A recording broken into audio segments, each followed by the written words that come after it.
In a year, there are 12 months.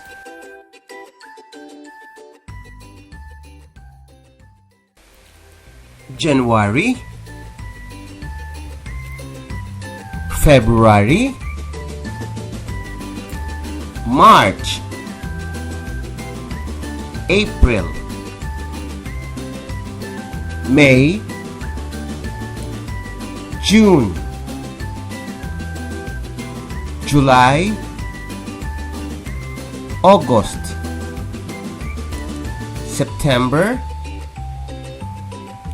October, November, December.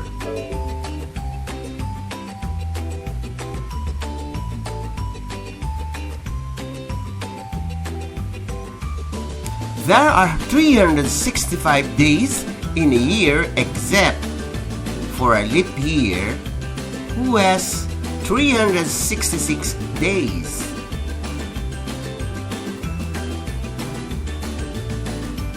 And this ends our lesson.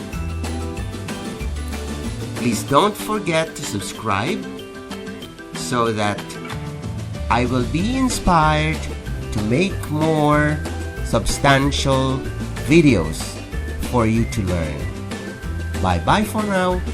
This is Teacher Edward saying bye-bye.